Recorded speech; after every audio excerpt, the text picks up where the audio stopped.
What's up, YouTube? Geezer Gamer coming back at you with another Palia video. We're going to shift up the whole Geezer Gamer verse and switch up the way we record and do these videos. So instead of like a let's learn together and I'm just playing along, we're going to go into some game mechanics and start ironing some of that out. So the first thing that we're going to talk about, or actually the primary thing we're going to talk about tonight, is going to be the crops and entry-level crops specifically, and which one is the best bang for your buck to make money on. So, if you really want to know the best crop to grow, I can tell you. What I am going to tell you, the first thing you want to do is, before you do any of that, start off with the free crops that or the free soil that you get. Throw that down. For each plot of soil, you get 9 plots of growing room, right? So take that, get your 9 plots running, grow whatever seeds you can. They're at that early game, they're all close enough. Just go ahead and get your money. Don't buy more seeds though. Hang on to them. If you get extra seeds, keep growing because you need to keep your gardening going. If you need to go get seeds, instead of going to buy them, what I would do is go into your social tab by hitting the O key and go to requests and request an item, and then request some seeds in here to get you going, because that's going to get you started. And if you've done that and people have been nice enough to help you out, what I also just suggest you do, and this also gives you renown stuff, you can actually go into here under open requests from others and see what other people are looking for. So in here, oh hey, this person needs sundrop lilies. So I'm going to gift her, I'm assuming it's a her, 2 sundrop lilies. So I get +1 renown. It also goes into play in some of the quests that you're going to work on. So being generous makes you a good person. And there are some people that are probably going to abuse it. You're not going to, if you waste your time tracking who's doing what, they're just going to live rent free in your head. Wouldn't even worry about it. Just if you want to give it and as a gift, then do it. If you don't do it. Who cares? But you can go in there and request seeds. People will give you seeds, and just keep growing. Whatever's cheap and whatever you can get a lot of, that's what's going to give you the highest return, because you want to get your guardian up to level 3 so that you can get this guy. This is a seed collector. What it does is you open it up and you can throw different veggies in here, and it will turn them over time into seeds. So 1 potato gets me 4 potato plants, and I think it's yeah, all of them are, except for tomatoes. Tomatoes takes 3. Most of the other ones are 1, and oh, apple and blueberry, which you can't do yet because you're going to be entry level. The spicy pepper, I haven't found those, so I don't know where to get those from. Doesn't really matter because they're not going to play in today's video, as we're talking about entry level crops and what you can grow. So you want to get that though. You want to get the recipe, and then you want to get that rolling. The other thing you're probably going to want to get, if you don't have it early on, and it's not going to be a deal breaker, but you're going to want to get a standard watering can. The reason being is that when you water with a standard watering can instead of the basic, the makeshift one that you start with, when I water this plant, the standard watering can will water this plant, this plant, this plant, and this plant. So it'll water all 5 plants right here in a kind of a plus pattern. So it definitely makes tending your garden a lot easier. And in my research, the crop that played out the best for money was simply the potato.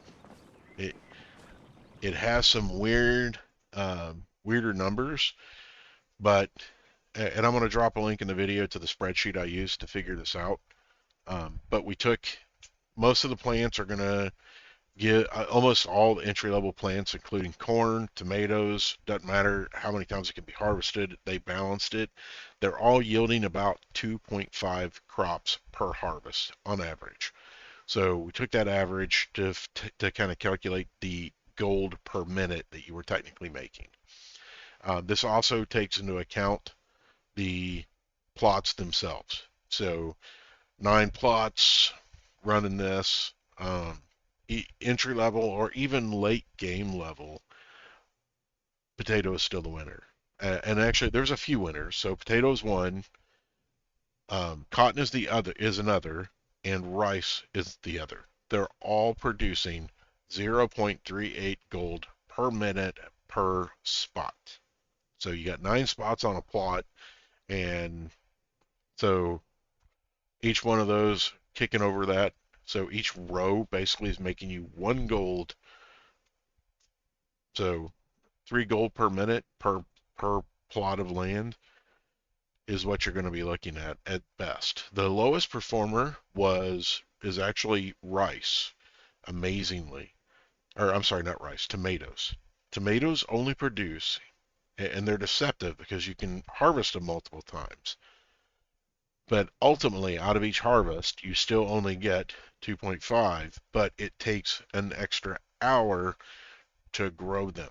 So you can technically cycle through a tomato plant is technically going to last you 3 harvests, which is going to be 4 hours each, so 12 hours total time on the harvest of those plants. But because you have to wait so long in between harvests, the tomato value per minute drops down to 0.24 versus the potato at 0.38. So carrots are at 0.32, onions are at 0.31, cotton, like I said, potatoes, rice, all at the 0.38. Wheat is at 0.34. Corn is actually I talked about tomatoes being the worst. Actually, there's one that's even twice as worse. Is corn because it takes 5 hours to grow, yields the same amount of harvest. So you get 2.5 crops per harvest.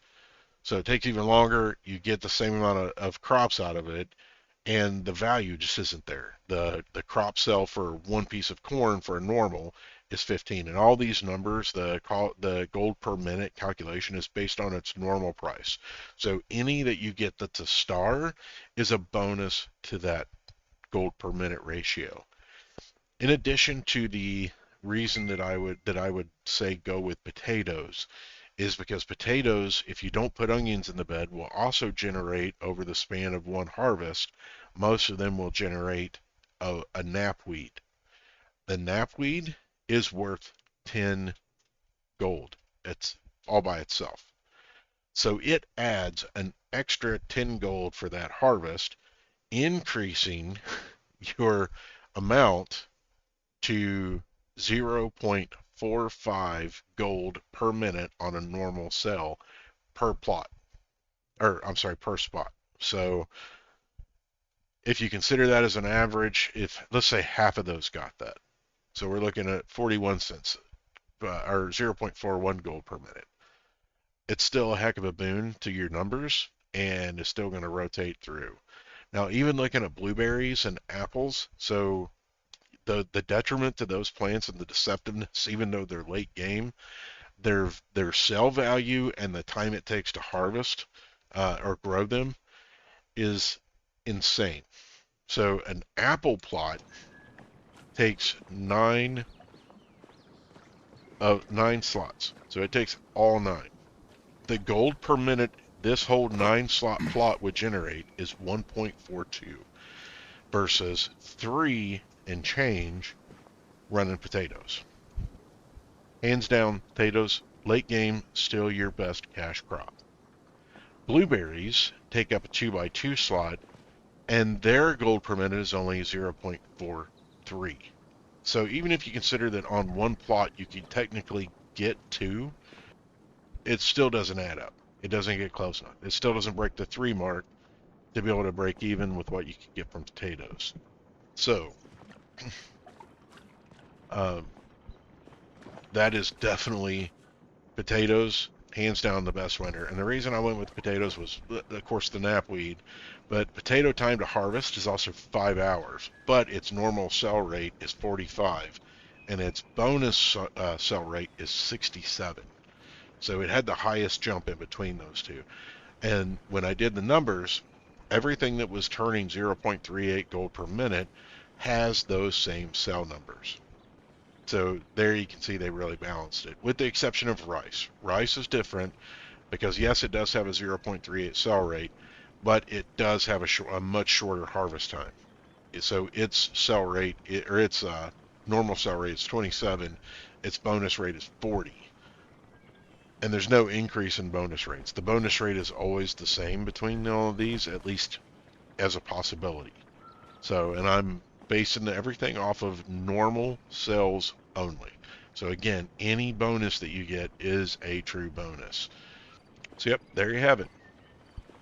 Get your standard watering can, get your seed collector, get you some plots, and just to give you an idea, if you had all these potatoes and you had 10 plots, so 90 slots growing for you, you're looking at over 2,000 an hour, or I'm sorry, 2,000 every 5 hours on growing this. So out of a day, you can make eight grand a day if you're up, and every other day you'll make a little bit extra.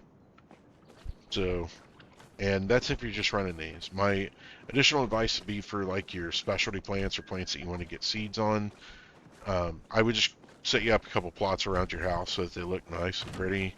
Grow some flowers there maybe too, because actually I don't know if you can grow flowers there, but you can have some flowers going around the house, but then you got your vegetables growing too. So you can make those use those to kind of dress up the plot for you. But use those for your mission items and just stuff that you want to generate seeds on. So early game, what I would say to do those, because these are expensive, and that's expensive too, the seed collector. It's really expensive. And you need to get up to level 3 before you can get the seed collector. And that's what you need to really start turning the potatoes into your cash crop. So start off with the free one. I think you get 2 free when you first start. Start off with those. Get all the seeds you can through using your social menu. And plant, plant, plant. Harvest, harvest, harvest. Sell, sell, sell. Save your seeds. And go buy more if you need to, if you can't get any in the social menu through the requests. But definitely keep that cycle churning over and over and over and over again, and you'll keep making that money. So you can easily generate all the money you're going to need off of just your crops here. So mining, hunting, those are and fishing, those are all going to give you game loops, and even foraging. Those are going to give you game loops of things that you can't predict. This is predictable. It runs on a cycle and an engine, and you alone have access to it. So it's based on your activity. If you get on and you're active and you're cycling them through and you don't miss any of the windows, then you're cranking through at least 10 grand a day. Between 8 to 10 grand easy a day on this. So, and that'll keep you in. So you might have to grind out for a couple of days to like get some of the bigger stuff, but you look at that, one day of growing this full of potatoes would be enough to buy an addition to your house. So you can keep that going. And it's pretty easy. But that is what I would do to just kind of keep churning gold on here. Keep throwing those up and throw them in your crops. And then you can, while those are growing, it's easy. You can go out, you can forage, and you're going to be buffing your income as you're foraging and completing quests and working through the storylines. And you got this growing here, you don't have to worry about it. You just set a timer, know when you got to come back, and get her done. That said, I'm going to end the video there. Thank you guys very much for watching tonight. Again, I'm going to ask you to like, subscribe, ring that bell so you get notified next time I upload, and share this video out with anybody that needs to know how to get gold. And again, the link to the link to the spreadsheet that I created, showing all the numbers, is going to be in the description box below. Feel free to go over and check that out. Feel free to share that with your friends who play and anyone else who may be interested. It'll be you can make a copy of it, edit yourself if you'd like, and I'll be updating it as we go. As I see news from developers or anything changes, I'll update that too. And if any new crops get added or any new game loops get thrown in, I'll keep that all up to date as much as I can. Thank you guys. Have a great evening. Peace.